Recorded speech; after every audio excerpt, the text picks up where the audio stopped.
రాష్ట్ర ప్రభుత్వం కూడా కేంద్ర ప్రభుత్వం ఇచ్చిన నిధులకు రాష్ట్ర ప్రభుత్వం కూడా కొంత వాళ్ళు కూడా వాళ్ళ యొక్క పోర్షన్ ఇవ్వాల్సి ఉంటుంది. వాళ్ళ కేంద్రం నుంచి 60% శాంక్షన్ అయినటువంటి రోడ్లకు 40% ఏదైతే స్టేట్ గవర్నమెంట్ ఇవ్వాల్సి ఉందో అటువంటి రోడ్లకు కూడా ప్రాధాన్యతనిచ్చి రాష్ట్ర ప్రభుత్వం ఆ నిధులను కనుక కేటాయిస్తే ఈరోజు పెద్ద ఎత్తున మన జిల్లాలో కూడా రోడ్ల ఏర్పాటు రోడ్ల నిర్మాణం చేయడానికి అవకాశం ఉంటుంది.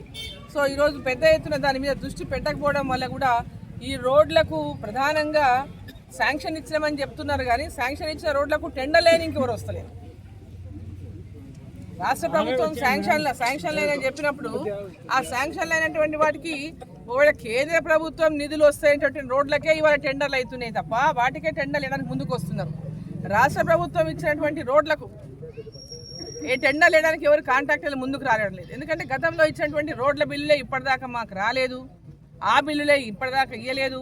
కాబట్టి మేము ఎక్కడ చేయగలుగుతాము, రోడ్లు చేయలేమనేటటువంటి పరిస్థితి ఈరోజు కాంట్రాక్టర్లు వాళ్ళ టెండర్ వేయడానికి కూడా ముందు రానటువంటి పరిస్థితి ఉన్నది. కాబట్టి రాష్ట్ర ప్రభుత్వం ఇమ్మీడియట్గా ఈ యొక్క రోడ్ల విషయంలో పనులు చేపట్టినటువంటి వాళ్ళకి కానీ చేసినటువంటి బిల్లులు చెల్లింపులు చేసి ఏవైతే మీరు శాంక్షన్ అయినటువంటి రోడ్లు ఉన్నాయో సెంటర్ అండ్ స్టేట్ కంపోజిషన్తో 60-40 రోడ్లు చాలా పెండింగ్ ఉన్నాయి.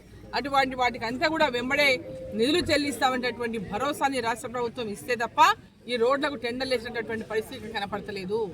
కాబట్టి ప్రధానంగా ఈ రాష్ట్ర ముఖ్యమంత్రి గారు పాలమూరు జిల్లా మీద దృష్టి పెట్టాలి. పాలమూరు జిల్లాలో ఏ మూలకు పోయినా, ఏ ఊరికి పోయినా, ఏ పల్లెకు పోయినా కూడా రోడ్ల దరఖాస్తులే ప్రజలు ఇస్తూ ఉన్నారు. మాకు రోడ్లు లేవు, మాకేం లేదు, ఇది ఒక్కటే మాకేం వద్దనేటటువంటి పరిస్థితి. ఏ ఊరికి పోయినా ప్రజల నుంచి రోడ్ల కోసమే పెద్ద ఎత్తున వాళ్ళు వినతులు ఇస్తా ఉన్నారు. కాబట్టి ఇప్పుడు కూడా మనం పక్క గ్రామంలో కూడా మనం పోయినప్పుడు ఇప్పుడు పర్దిపూర్ పోతాడు, అక్కడ కూడా వాళ్ళ తాండవాసులంతా కూడా మాకు చాలా అధ్వానమైనటువంటి పరిస్థితి ఉంది. మాకు 1.5 కిలోమీటర్కి రోడ్డు వేస్తే మాకు మా ఊరికి పోవడానికి దారి ఏర్పడతారనేటటువంటి విధంగా వాళ్ళు కూడా వినతులు ఇచ్చిండ్రు. చుట్టుపక్కల గ్రామాల వాళ్ళు వినతులు ఇచ్చిండ్రు. అక్కడికి అనేక గ్రామాల నుంచి వచ్చినటువంటి గ్రామ సర్పంచులు కానీ ఆయా గ్రామాల ప్రజలు కానీ పెద్ద ఎత్తున వినతులు ఉంటున్నాయంటే గ్రామాల రోడ్ల గురించే.